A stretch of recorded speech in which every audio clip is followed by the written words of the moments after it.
Hello friends, welcome to only technical channel. दोस्तों, share market basics में आज हम लोग समझेंगे कि सर्किट क्या होते हैं, इनके लगने से क्या बेनिफिट है, क्यों कुछ शेयर में 5% सर्किट होता है, कुछ में 10 या कुछ में 20% सर्किट होता है। इंडेक्स के अंदर यानी कि निफ्टी 50 सेंसेक्स या बैंक निफ्टी के अंदर अब समझेंगे कि सर्किट के क्या रूल्स हैं। तो देखने के लिए बने रहिएगा मेरे साथ ओनली टेक्निकल चैनल पर। दोस्तों, अगर आपने मेरा चैनल अभी तक सब्सक्राइब नहीं किया है तो ऐसी इंपॉर्टेंट वीडियो पाने के लिए प्लीज़ मेरे चैनल को सब्सक्राइब कीजिए।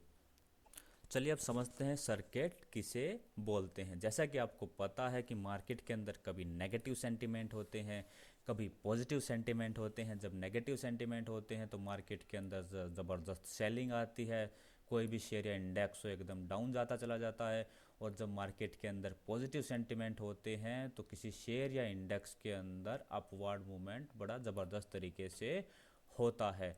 तो जो शेयर मार्केट के जो रेगुलेटर है यानी कि सेबी है, सेबी ने एक तरीके से एक प्राइस बैंड फिक्स किया हुआ है। अगर इस पर्टिकुलर प्राइस बैंड को, चाहे वो अपर साइड हो या फिर लोअर साइड हो, अगर उस प्राइस बैंड को टच करता है तो उस पर्टिकुलर शेयर या इंडेक्स के अंदर ट्रेडिंग सस्पेंड हो जाती है, ट्रेडिंग रुक जाती है। उसी को हम बेसिकली सर्किट बोलते हैं। यानी कि it is the maximum fluctuation allowed in price of an index और शेयर ड्यूरिंग द ट्रेडिंग। जो मैक्सिमम फ्लक्चुएशन जो अलाउड होती है किसी भी शेयर या इंडेक्स के प्राइस में किसी पर्टिकुलर डे के अंदर, उसी को हम लोग सर्किट बोलते हैं। मार्केट रेगुलेटर है, वो एक्सेसिव जो वोलेटिलिटी है शेयर मार्केट के अंदर उसको कंट्रोल करता है। और एक बार सर्किट इम्पोज होने के बाद जो ट्रेडिंग है वो हमारी सस्पेंड हो जाती है यानी कि रुक जाती है। सर्किट दो टाइप के होते हैं, एक होता है अपर सर्किट, दूसरा होता है लोअर सर्किट। जब किसी शेयर या इंडेक्स के अंदर काफ़ी सारे पॉजिटिव सेंटीमेंट होते हैं, उसके अंदर बाइंग काफ़ी सारी होती है, तो उस पर्टिकुलर केस में अपर सर्किट लगता है। अपर सर्किट के अंदर किसी भी शेयर के अंदर सिर्फ बायर्स रह जाते हैं, सेलर्स उसके अंदर नहीं होते। ऐसे ही जब किसी शेयर या इंडेक्स के अंदर काफ़ी नेगेटिव सेंटीमेंट होता है तो उसके अंदर जो प्राइस है बहुत ज़्यादा डाउन चला जाता है और सिर्फ सेलर्स रह जाते हैं, बायर्स उसके अंदर नहीं रहते। तो ऐसी कंडीशन के अंदर जो हमारा सर्किट लगता है वो होता है लोअर सर्किट।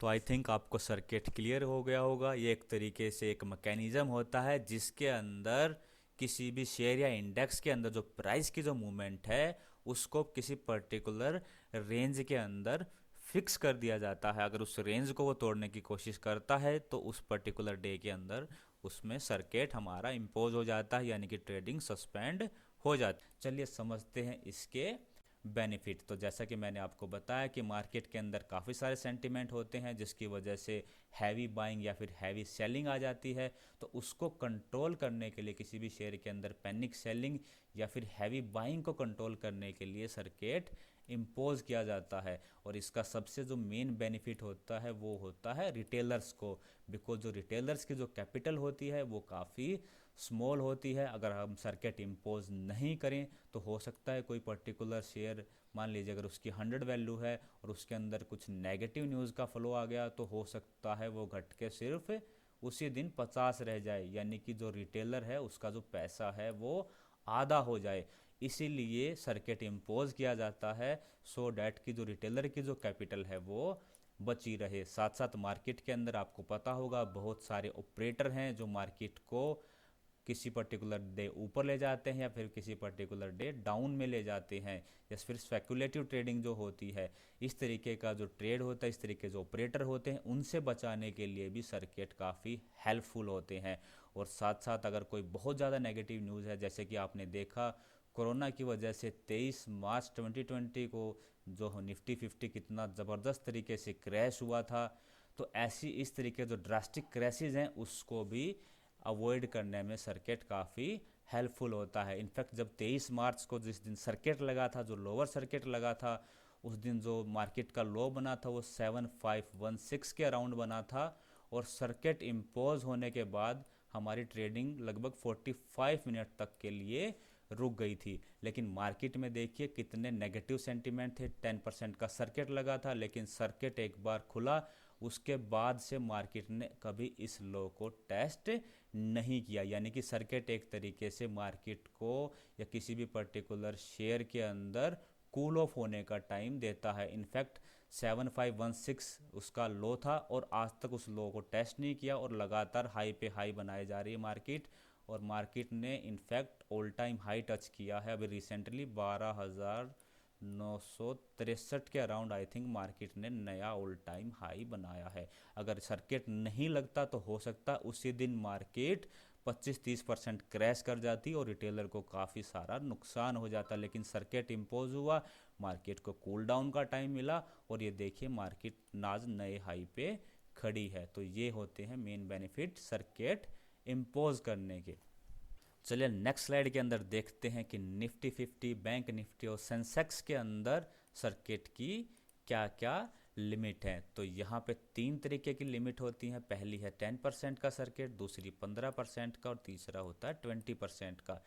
इधर यहाँ पे ट्रिगर टाइमिंग लिखा हुआ है, यहाँ पे लिखा हुआ है कि मार्केट कितनी देर के लिए होल्ड होती यानी कि रुकती है कोई भी पर्टिकुलर सर्किट लगने पर। और यहाँ पे है हमारा pre open session, market hold होने के बाद यानी कि मार्केट रुकने के बाद प्री ओपनिंग जो टाइम होता है, जैसे कि हमारा जब मार्केट नॉर्मली खुलती है तो 9 बजे से लेकर 9:15 तक का टाइमिंग होता है, ऐसे ही 15 मिनट का टाइमिंग उसके अंदर भी दिया जाता है सर्किट खुलने के बाद।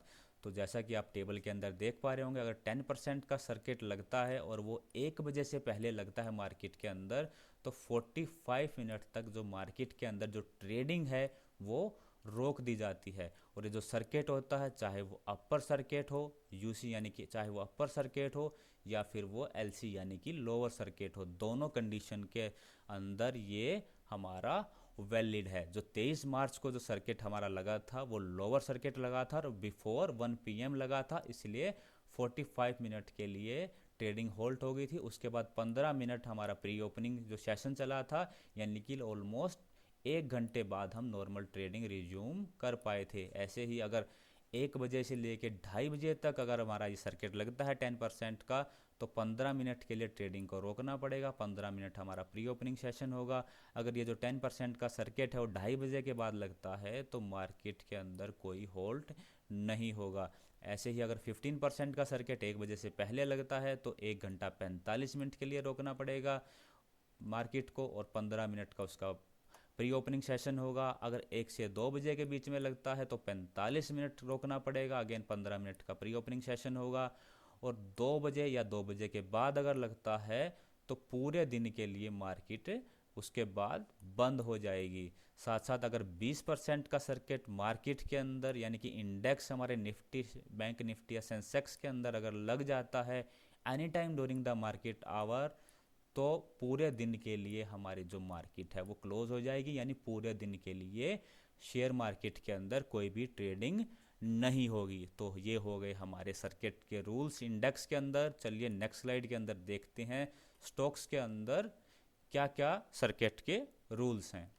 तो बेसिकली स्टॉक्स या फिर शेयर के अंदर दोस्तों जो सर्किट है उसको दूसरा नाम दिया गया है जिसको हम बोलते हैं प्राइस बैंड। यानी इंडेक्स के अंदर अगर यहाँ मैक्स 10% 20% की मूवमेंट होती है अप या डाउन साइड में तो उसको सर्किट बोलते हैं, जबकि स्टॉक्स या शेयर्स के अंदर हम उसको प्राइस बैंड बोलते हैं। तो स्टॉक्स के अंदर नॉर्मली 5%, 10% या 20% के हमारे सर्किट या फिर प्राइस बैंड होते हैं। जो FNO यानी फ्यूचर एंड ऑप्शन के अंदर जो स्टॉक्स होते हैं, यानी ऐसे स्टॉक्स जिनके डेरिवेटिव हैं जैसे कि रिलायंस है, कोटक महिंद्रा, काफ़ी सारे ऐसे स्टॉक्स जिनके डेरिवेटिव ट्रेड होते हैं, ऐसे स्टॉक्स के अंदर कोई भी प्राइस बैंड या फिर कोई सर्किट की लिमिट नहीं होती है।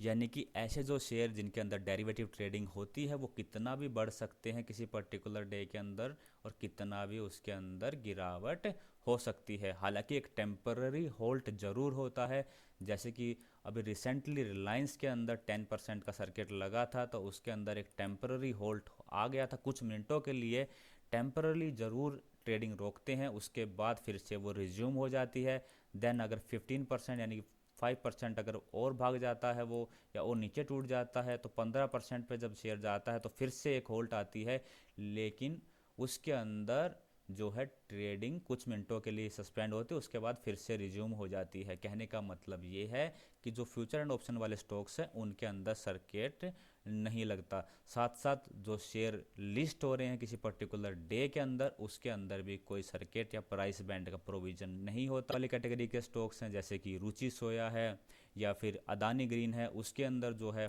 5% का हमारा पर सर्किट लगता है। कुछ शेयर के अंदर 10% का होता है और बाकी जो बच गए उन सभी के अंदर 20% का सर्किट होता है। हालांकि टाइम आफ्टर टाइम जो हमारा मार्केट रेगुलेटर है वो इस जो सर्किट की लिमिट है उसको रिवाइज करता रहता है। कुछ ऐसे शेयर हैं जिनके अंदर लगातार अगर 20% का सर्किट लग रहा है तो उसको रिवाइज करके वो 10% पे भी ले आता है, या फिर कुछ ऐसे शेयर जिनके अंदर लगातार 10% का सर्किट लग रहा है तो उसको वो रिड्यूस करके 5% पर भी ले आता है। तो कहने का मतलब ये है कि जो हमारा मार्केट रेगुलेटर है तो इनका जो प्राइस बैंड है या फिर सर्किट है उसको लगातार रेगुलेट कर सकता है। हालांकि सर्किट या फिर प्राइस बैंड शेयर या स्टॉक्स या फिर इंडेक्स के अंदर देखने का सबसे अच्छा तरीका है अब जीरोधा के जो ट्रेडिंग प्लेटफॉर्म है काइट, उसके ऊपर जाइए और मार्केट डेप्थ में जाके आप चेक कर सकते हैं।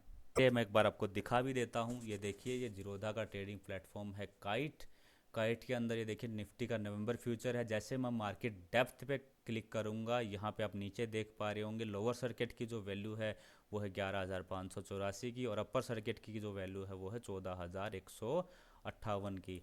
ऐसे ही आप रुचि सोया है, रुचि सोया के अंदर क्योंकि ये मेरा ट्रेड टू ट्रेड कैटेगरी का स्टॉक है तो इसके अंदर जो लिमिट होती है 5% होती है। तो आप यहाँ देखिए लोअर सर्किट की वैल्यू है 617.8 और अपर सर्किट की वैल्यू है 682.80।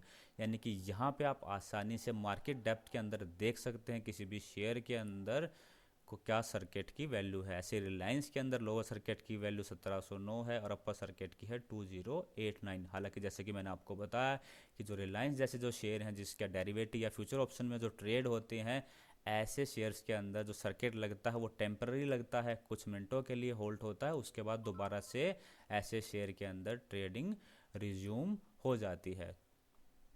तो दोस्तों ये थी हमारी सर्किट्स के ऊपर वीडियो कि मार्केट के अंदर सर्किट कैसे इम्पोज होते हैं, क्या उनके बेनिफिट हैं, इंडेक्स के अंदर सर्किट की क्या लिमिट है, स्टॉक्स के अंदर सर्किट की क्या लिमिट होती है। तो वीडियो देखने के लिए आप सभी का बहुत बहुत धन्यवाद। आपकी कोई भी क्वेरी कोई भी सजेशन हो आप कमेंट करके बता सकते हैं। नमस्कार, जय हिंद।